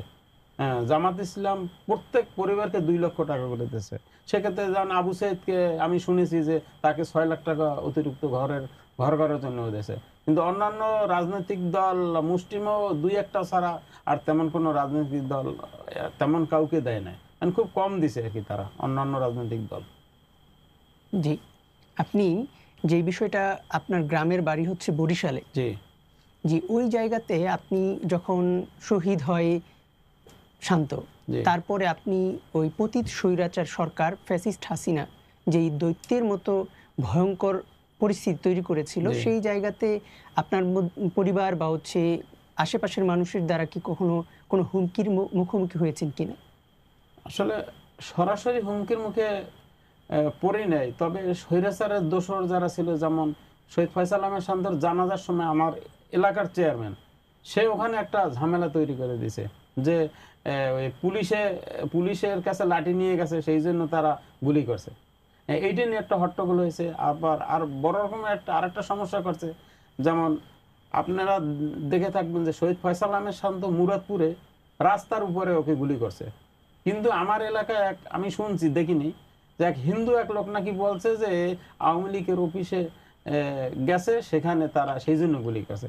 এই যে একটা মনে করেন হ্যাঁ করা, এইটা আমাকে অনেকেই বলে, দেখলে বলে যে আপনার ছেলে এরকম গেছে কেন, এই এতটুকু হয়েছে, এছাড়া তেমন বেশি কিছু একটা করতে পারে না। এরপর তো স্বৈরাচার তো পালাইয়েই গেল। জি, ধন্যবাদ আপনাকে। আমরা আবারও আপনার কাছে ফিরব। আমরা ইব্রাহিম রনির কাছে জানতে চাইব, আজকে জুলাইয়ের 1 বছর হচ্ছে, সেই জায়গাতে এখনও জুলাই যেই শহীদ আছে তাদের স্বীকৃতি দেওয়া হয়নি, জুলাই সনদের কথা বলছে। এইখানে দেখা যাচ্ছে বিভিন্ন রাজনৈতিক দল বিভিন্নভাবে কথা বলছেন, ঘুরিয়ে ফিরিয়ে এনিয়ে বিনিয়ে এটাকে প্রলম্বিত করছেন, সময়টা কালক্ষেপণ করছেন। সেই জায়গাতে আপনি কাদেরকে দায় দিবেন এই বিষয়ে? আসলে একটা বিপ্লব যখন হয়, তো বিপ্লব পরবর্তী সময়ে সেটা অবশ্যই একটা ঘোষণাপত্র থাকা দরকার। বিপ্লবীদের স্বীকৃতি, শহীদদের স্বীকৃতি সহ বিভিন্ন বিষয়কে এখানে রেখে একটা ঘোষণাপত্র তৈরি করা দরকার, যেটা আমি ব্যক্তিগতভাবে মনে করি। এখানে যদি আমরা যদি দেখি যে যারা জুলাই বিপ্লবে নেতৃত্ব দিয়েছে তারা কিন্তু বারবার সরকারের কাছে, এই অন্তর্বর্তীকালীন সরকার, এই সরকারের কাছে কিন্তু বারবার বলা হয়েছে যে জুলাই ঘোষণাপত্রটা নিশ্চিত করতে হবে, কারণ এখানে আমাদের শহীদদের স্বীকৃতি সহ বিভিন্ন বিষয় সম্পৃক্ত থাকে। কিন্তু কোনো একটি পক্ষ অথবা একাধিক পক্ষ অথবা গভর্নমেন্ট এই জায়গাটা প্রয়োজনীয়তা বোধ মনে করছে কিনা, সবগুলো বিষয়কে সামনে রেখে আমরা এই বিষয়টাকে দীর্ঘায়িত করতে দেখতেছি। আমরা দেখলাম মাঝখানে আন্দোলন হলো, আন্দোলনে আমাদের সেখানে বারবার চাওয়া ছিল যে জুলাই মাসের মধ্যেই জুলাই ঘোষণাপত্র দিতে হবে, কিন্তু সেটাও কিন্তু দেওয়া হয়নি। এবং বলা হয়েছিল 30 কার্য দিবসের মধ্যেই এটা প্রস্তুত করে এটা করা হবে এবং জুলাই আগস্টের মধ্যেই দেওয়া হবে। আজকে ইতিমধ্যে আমরা লক্ষ্য করেছি যে আজকে জুলাই মাসের 17 তারিখ চলছে, কিন্তু এখন পর্যন্ত ঘোষণাপত্র আসবে বা তার কোনো রোডম্যাপ কোনো কিছুই কিন্তু এখনও এদেশের মানুষ বা এদেশে যারা ফেস্টিভাল দূর করার জন্য লড়াই করেছে, সংগ্রাম করেছে, তারা কিন্তু এখনও নিশ্চিত না। তো এই জায়গায় আমার মনে হয় যে বিভিন্ন পক্ষই এই বিপ্লবের সাথে জড়িত ছিল। সকল পক্ষ ঐক্যবদ্ধভাবে জুলাই ঘোষণাপত্র নিশ্চিত করা দরকার। আমার মনে হয় যে জুলাই ঘোষণাপত্র দেওয়া যাবে না বা এটা করা যাবে না, এটা তো কেবলমাত্র হাসিনাই বলতে পারে। এটা কেবলমাত্র স্বার্থবাদী সেই গোষ্ঠীগুলো বলতে পারে যারা হাসিনাকে সার্ভ করে, যারা স্বৈরাচারকে সার্ভ করে, অথবা যারা মনে করে যে এই বিপ্লবকে সফল হতে দিবে না, অথবা তারা নতুন কোনো বিপ্লবের ভয় পায়। যারা বিপ্লবের ভয় পায় তারা ছাড়া আমার মনে হয় সকল পক্ষই জুলাই ঘোষণাপত্র দেওয়া হোক এটার পক্ষে ঐক্যবদ্ধভাবে একমত হবে। আর আমার মনে হয় যে ঐক্যবদ্ধ হওয়াও দরকার। যদি আমরা ঐক্যবদ্ধ না হই, আমাদের এতগুলো শহীদ, এতগুলো আহত, এই তাদের যে নজরানা, এই নজরানার সাথে আমাদের চরমভাবে এখানে একটা কি বলবো, এই নজরানার সাথে আমাদের প্রতারণা, যেটা জি, এই নজরানার সাথে আমাদের আসলে প্রতারণা করা হবে। তো এই জায়গাটা আমার মনে হয় যে আমি কোনো নির্দিষ্ট পক্ষকে নিয়ে বলতে চাই না, তবে আমি বলতে চাই যে কোনো পক্ষ যদি স্পষ্ট হয় যে এই পক্ষ জুলাই ঘোষণাপত্র চায় না, এদেশের মানুষ ধরেই নিবে, এদেশের ছাত্র সমাজ বুঝে নিবে যে তারা অবশ্যই এই পতিত সরকারকে সার্ভ করছে, অথবা নতুন কোনো বিপ্লবে ভয় তারা ভীত। নতুন করে যেন নতুন এমন কোনো স্বৈরাচার, এমন কোনো রাজনৈতিক দলের আবির্ভাব না ঘটে যারা এই রাষ্ট্রকে কেবলমাত্র একটি ব্যবসা প্রতিষ্ঠান বানিয়ে ফেলবে, যারা এখান থেকে লুটের টাকা নিয়ে তারা বিদেশে বড় বড় বাড়ি তৈরি করবে, গাড়ি তৈরি করবে, তাদের সন্তানগুলো দেশের বাইরে পড়াশোনা করবে, কিন্তু আমাদের দেশের সাধারণ মানুষ যারা রয়েছেন তাদের সন্তান বা তারা বা তাদের যে মৌলিক অধিকার, সেই অধিকারগুলো বাস্তবায়ন হবে না, এরকম রাষ্ট্র আসলে আমরা কখনোই চাইনি। আমার মনে হয় যে এদেশের মানুষ এই 1 বছর পূর্বে আজকের এই দিনে 17 তারিখ, এই দিনে যে আন্দোলন করেছিল, যে প্রত্যাশা নিয়ে, এটা পূরণ হয়নি। এটা পূরণ হওয়ার জন্য যে ধরনের কর্মসূচি হাতে নেওয়া দরকার ছিল, এই ইন্টারিম সেই ধরনের কোনো ধরনের কর্মসূচি তারা হাতে নিতে পারেনি। তারা যে কর্মসূচিগুলো হাতে নিয়েছে সেখানে আমরা শহীদের পিতার কাছে শুনলাম যে আমরা যদি দেখি এই বিচার কার্য মাত্র 40% হয়েছে। যেখানে বিচার কার্য 40% হয়, যেটা আমাদের মূল দাবি, 1 নম্বর দাবি, সেখানে বাকি দাবিগুলো আসলে কতটুকু ফলপ্রসূভাবে আগাচ্ছে এ ব্যাপারে দেশের মানুষের নিঃসন্দেহে অবশ্যই সন্দেহ করার যথেষ্ট কারণ রয়েছে। আমার মনে হয় যে শহীদদের যারা খুনি তাদের বিচার এবং এই রাষ্ট্রকে যেখানে যেখানে মেরামত করা দরকার সেখানে সেখানে মেরামত করার পরেই নতুন করে হয়তো এই রাষ্ট্র আবার নতুনভাবে নির্বাচনের পর আবার নতুনভাবে যেন কোনো রাজনৈতিক দল বা কোনো পক্ষ যেভাবে শহীদরা চেয়েছে সেভাবে পরিচালিত করে। এটা যদি না হয় তাহলে আমার মনে হয় যে জুলাই বিপ্লব যেটা শুরু হয়েছে এই বিপ্লব আমার মনে হয় শেষ হবে না, একটার পর একটা বিপ্লব চলমান থাকবে। কারণ দেশের মানুষের প্রত্যাশা অনেক বেশি, এই প্রত্যাশা যদি পূরণ না হয় তাহলে দেশের মানুষ থেমে থাকবে না। এখন কিন্তু সেই আপনি 90-এর এরশাদ বিরোধী আন্দোলন, স্বৈরাচার বিরোধী আন্দোলন আর আজকের আন্দোলন কিন্তু এক আন্দোলন নয়। আজকে বাংলাদেশ অনেক এগিয়ে গেছে, আজকের যুব সমাজদের মধ্যে অনেক বেশি বন্ডিং।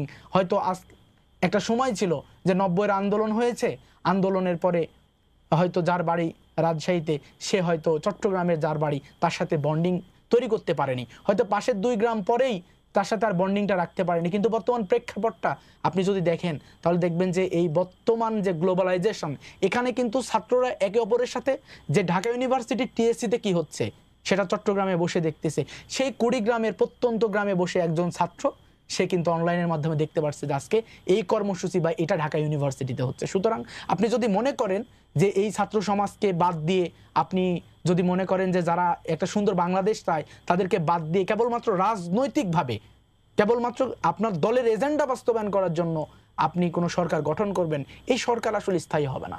এই সরকার এদেশের যুব ছাত্র যারা রয়েছে এই সমাজ তারা মানবে না কোনোভাবেই, এই পক্ষগুলো কখনো মেনে নিতে পারবে না। কারণ তার হাতে লেগে আছে তার বন্ধুর রক্ত, তার ভাইয়ের রক্ত, কারো বোনের রক্ত, কারো পিতার রক্ত। কোনো শ্রমিক যেখানে ঘাম ঝরিয়ে মাত্র কয়েক টাকা নিয়ে তার বাড়িতে যাওয়ার কথা, তার সেই শ্রমিকের রক্ত, সেখানে আপনি চাইলেই তো এই রক্তগুলোকে আপনি ভুলে দিতে পারবেন না। এজন্য আমার মনে হয় আমরা যে বাংলাদেশ চেয়েছি সে বাংলাদেশ আমরা এখনো, আমার মনে হয় যে বাংলাদেশ আমরা চেয়েছি বা প্রত্যাশা করেছি এই বাংলাদেশ এদেশের মানুষ এখন পর্যন্ত পায়নি। ধন্যবাদ। আমরা আঙ্কেলের কাছে জানতে চাইব যে বিষয়টি আপনি যেই গণ অভ্যুত্থান পরবর্তী যে বাংলাদেশ দেখেছেন, আসলে আপনি কেমন বাংলাদেশ চান একজন শহীদের পিতা হিসেবে? যা কিছু করবে দেশের স্বার্থে, নিজের দলের কোনো স্বার্থে কিছু করবে না। আমাদের সন্তানরা এটাই চেয়েছিল এবং আমরা এটাই প্রত্যাশা করি রাষ্ট্রের কাছে এবং রাজনৈতিক দলগুলোর কাছে। জি, আপনার কাছে প্রশ্ন হচ্ছে যে আমরা দেখেছি 5ই আগস্টের পর চট্টগ্রামে বিভিন্ন ঘটনা ঘটেছে, তার মধ্যে উল্লেখযোগ্য যে ঘটনা সেটা হচ্ছে আলিফ হত্যা। এখানে দেখেছি যে হচ্ছে হিন্দুত্ববাদী সংগঠন ইসকনের সাথে সম্পৃক্ত রয়েছে এটা আলিফ হত্যার ঘটনার সাথে। সেই ক্ষেত্রে আসলে কি কোনো ধর্মীয় দাঙ্গার দিকে এগিয়ে যাচ্ছে কিনা সেটা যদি একটু স্পষ্ট করতে। তো আমরা গভীরভাবে আজকের প্রোগ্রাম থেকেই শোক জানাচ্ছি এবং জান্নাত কামনা করছি আমাদের অ্যাডভোকেট আলিফ ভাই। তো এই হত্যাকাণ্ড যেদিন ঘটেছিল আমরা সবাই দেখেছি যে কি নির্মমভাবে তাকে সেখানে জবাই করে হত্যা করা হয়েছে।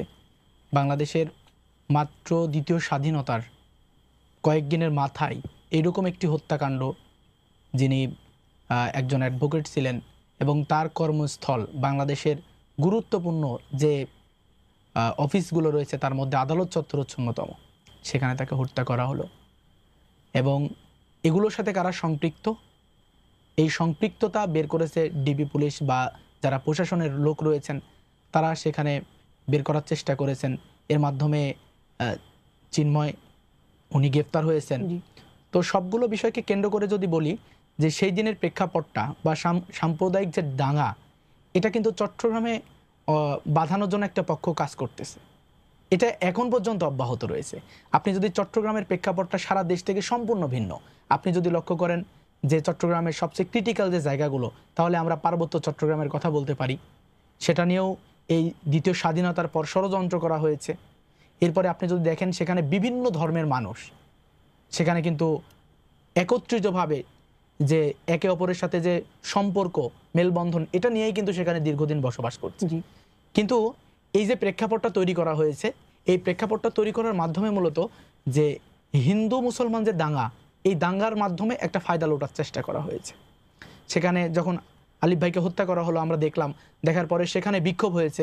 বিক্ষোভ হওয়ার পরে ঠিক সন্ধ্যায় আমাকে ঢাকা বিশ্ববিদ্যালয়ের ছাত্র শিবিরের সাবেক সভাপতি শরীফুদ্দিন ভাই, উনি আমাকে কল দিলেন, দেওয়ার পরে বললেন যে এরকম ঘটনা, তো আপনারা কি করতে যাচ্ছেন? তো আমি বললাম যে ভাই আমাদের প্ল্যান এরকম, আমরা বিক্ষোভ করব, প্রয়োজনে আগামীকালকে আদালত চত্বরে আমরা অবস্থান নিব, কিন্তু এর সুষ্ঠু তদন্ত এবং বিচার হওয়া দরকার। তো পরবর্তী সময়ে বললেন যে ঠিক আছে, হাসনাত আবদুল্লাহ ভাই আপনার সাথে যোগাযোগ করবেন। তো তাৎক্ষণিক কিছুক্ষণ পরে হাসনাত আবদুল্লাহ ভাই আমাকে ফোন দিলেন। উনি চট্টগ্রামে ওই দিনই গেলেন। যাওয়ার পরে আমরা বসে একসাথে মিটিং হলো, বৈষম্য বিরোধী ছাত্র আন্দোলন। আমি সেখানে চট্টগ্রাম মহানগর দক্ষিণের সভাপতি হিসেবে অংশগ্রহণ করেছি এবং চট্টগ্রাম মহানগর উত্তরের সভাপতি সেখানে ছিলেন, চট্টগ্রাম বিশ্ববিদ্যালয়ের দায়িত্বশীলরা সেখানে ছিলেন।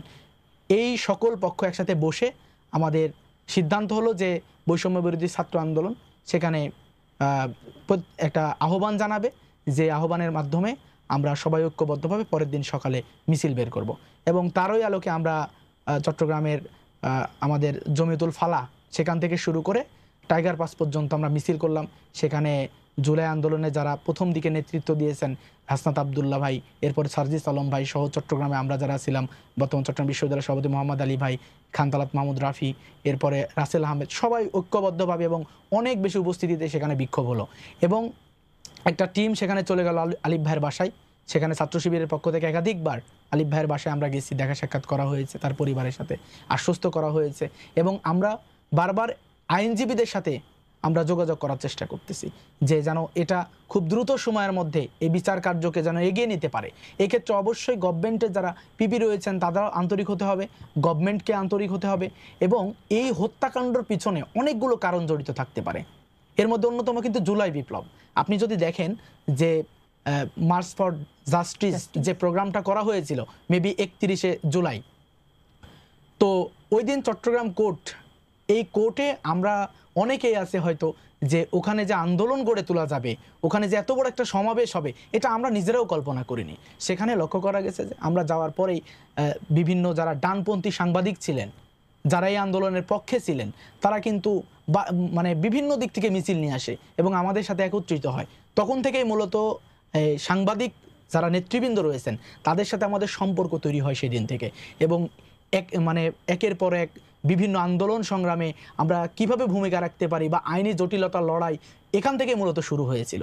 আমার মনে হয় যে এই জুলাই বিপ্লব অন্যতম কারণ ছিল হচ্ছে আমাদের আলিফ ভাইকে হত্যা করার পিছনে। এর সুষ্ঠু তদন্ত হওয়া দরকার এবং বিচারের আওতায় নিয়ে আসা দরকার।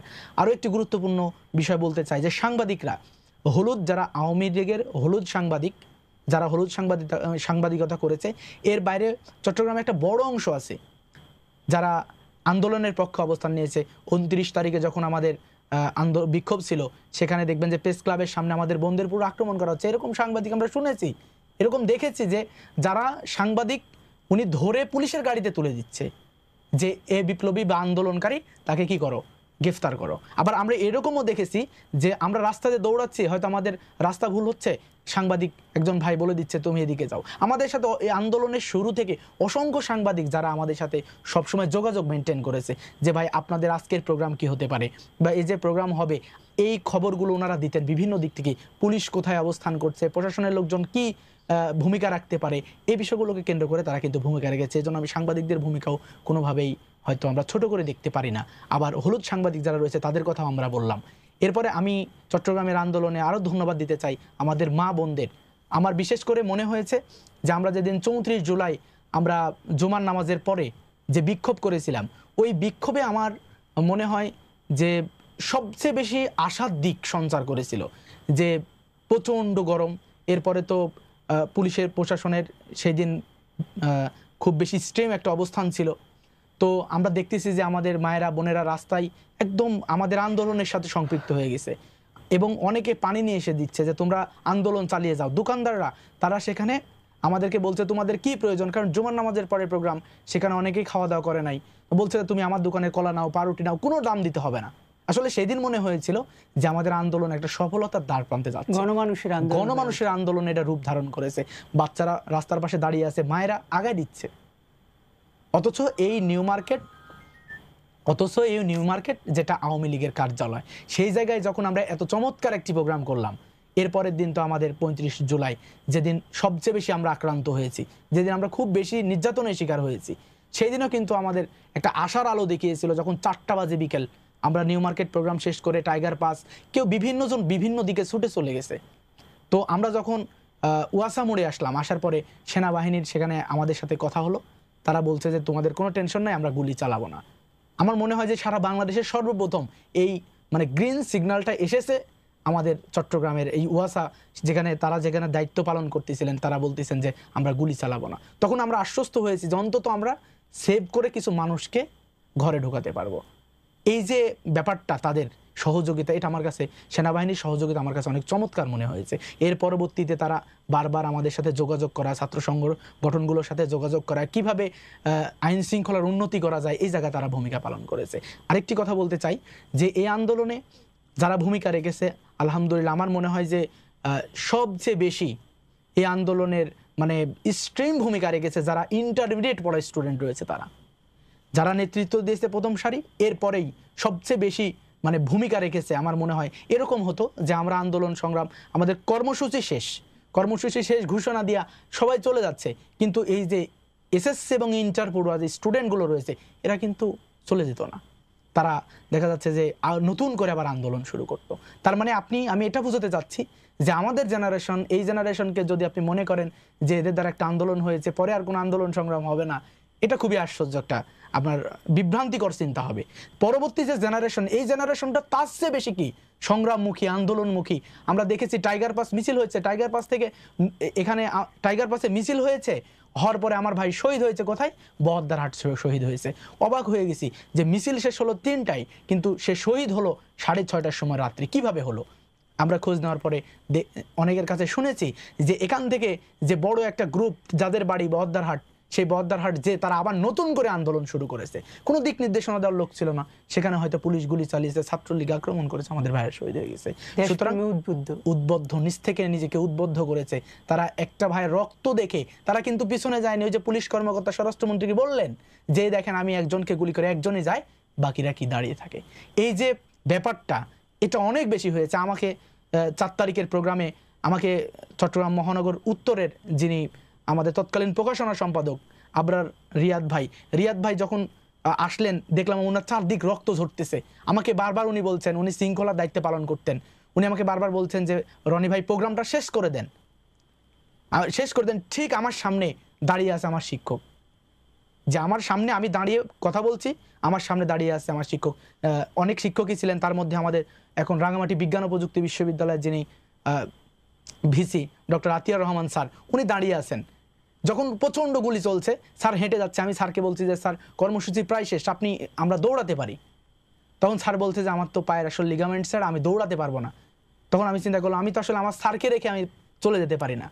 কিছু দূর যাওয়ার পরে স্যার আমাকে বলছে যে ইব্রাহিম তুমি একটু খোঁজ নাও, আমার ছেলেগুলো মিছিল আছে। আমি বললাম স্যার কোন ছেলে? স্যারের 3জন ছেলে। বলতে 3জন ছেলে আছে। আমি অবাক হয়ে গেলাম। আমি বললাম স্যার আপনি সব আজকের যে প্রেক্ষাপট, এই প্রেক্ষাপটটা তো আপনি জানেন যে এই প্রেক্ষাপটে যে কেউ শহীদ হতে পারে, তো এই প্রেক্ষাপটে আপনি 3টা ছেলেকে কিভাবে নিয়ে আসেন? সিএনজির মধ্যে বসে স্যারকে আমি এই কথা যখন বললাম, স্যার বললো আমি কাকে রেখে আসব আর কাকে আমি নিয়ে আসবো? এখানে আমি যখন বলেছি আমি মিছিলে যাব, আমার বড় ছেলে যখন বের হয়েছে, ছোটটা বের হয়েছে, তারপরেরটাও বের হয়ে চলে আসছে যে না আব্বুকে একা যেতে দিব না, আমরা সবাই মিছিলে যাব। এই যে শহীদ হওয়ার যে আকাঙ্ক্ষাটা, উনি আমাকে বলছেন যে তুমি আমার বড় ছেলেকে ফোন দাও, দিয়ে দেখো ওদেরকে পাওয়া যায় কিনা, আর যদি আল্লাহ ওদের কপালে শহীদ রাখেন তাহলে তো তারা শহীদ হয়ে যাবে। আমি সেদিন বুঝেছিলাম যে এই আন্দোলন কেন সফল হয়েছে। একজন বিশ্ববিদ্যালয়ের প্রফেসর, যার 3টা ছেলেকে আন্দোলনে নিয়ে উনি অবস্থান করছেন, উনি জানেন যে নিশ্চিত শহীদ হতে পারেন, এরপরে উনি আন্দোলন থেকে সরে যায়নি। এই জন্যই আন্দোলন সফল হয়েছে। আমি আমার চট্টগ্রাম বিশ্ববিদ্যালয়ের সেই শিক্ষকদেরকে অসংখ্য ধন্যবাদ জানাতে চাই, যারা এই আন্দোলনের কঠিন সময়গুলোর মধ্যেই প্রেস ক্লাবের সামনে দাঁড়িয়ে বক্তব্য দিচ্ছেন। যখন আমার শিক্ষক আমার সামনে দাঁড়িয়ে বক্তব্য দিচ্ছেন, আমার শহীদ মিনারে বক্তব্য দিচ্ছেন আমার আন্দোলনের পক্ষে, তখন আসলে মনে হয়েছে যে নৈতিকভাবে আমাদের যে চাওয়া বা আমরা যা চাচ্ছি তা অবশ্যই কি আমরা সঠিক পথে আছি। আমি আসলে আমার মনে হয় যে এই স্মৃতিগুলো আমার কাছে আজীবন আমাকে সব সময় মনে করিয়ে দিবে। এবং আমি কখনো এই যে জুলাই বিপ্লবের পরে আমি 18 তারিখের এই ভিডিওগুলো আমি দেখতে পারি না, একটা ট্রমা তৈরি হয়ে গেছে যে ভিডিওগুলো আসলে আমি কিভাবে দেখব। যারা আমাদের সাথে আন্দোলন করলো তারা শহীদ হয়ে যাচ্ছে, আমাদের ভাইয়ের রক্ত ঝরতেছে, এরকম অসংখ্য ঘটনা কিন্তু আমরা লক্ষ্য করেছি সারা বাংলাদেশে। আমার মনে হয় যে আন্দোলনে সবচেয়ে যে জায়গাটা মোড় ঘুরিয়ে দিয়েছে আমাদের শহীদ আবু সাঈদ, যিনি বুক পেতে দাঁড়িয়েছিলেন।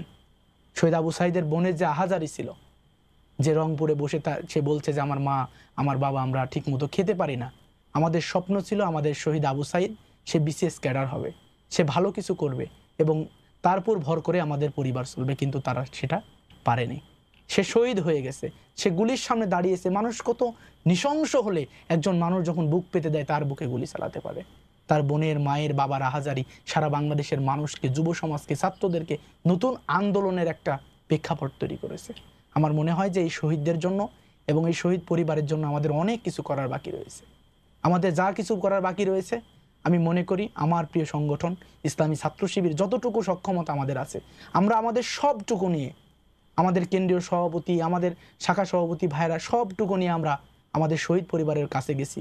আমরা দল মত নির্বিশেষে, আমাদেরকে বারবার বলা হয়েছে ছাত্র শিবিরের কয়জন শহীদ, কিন্তু আমাদের কেন্দ্রীয় সভাপতি বলেছেন, আমরা বলেছি আমরা এই জুলাই বিপ্লবে যতজন শহীদ হয়েছে আমরা সবাইকে ধারণ করি, আমরা সবাইকে লালন করি, সবাই আমাদের শহীদ। এই জন্য আমি মনে করি আমাদের শহীদ পরিবারগুলোকে সরকার এবং যে পক্ষগুলো আন্দোলনের পক্ষে ছিলেন, আমার মনে হয় তারা তাদের পাশে দাঁড়াবে ইনশাআল্লাহ। এই প্রত্যাশাই আমরা সবসময় রাখবো। প্রিয় দর্শক, আমরা অনুষ্ঠানের একেবারে শেষ পর্যায়ে চলে এসেছি। আমরা ইব্রাহিম রনি ভাইয়ের কাছে শুনবো আজকে ছাত্র সংবাদ, যে সাহসী হৃদয়ের গল্প আমরা শুনলাম, সেই ছাত্র সংবাদ সম্পর্কে যদি আপনি কিছু দর্শকদের উদ্দেশ্যে বলতেন।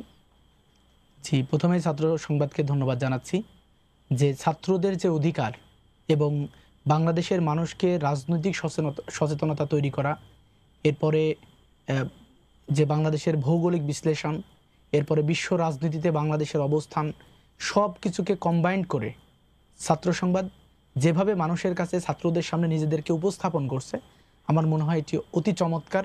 অনেক পত্রিকা রয়েছে, অনেক সাময়িকী রয়েছে, এরপরে অনেক ম্যাগাজিন রয়েছে, যেখান থেকে এতমুখী জ্ঞান অর্জন করা আসলে কঠিন, যেটা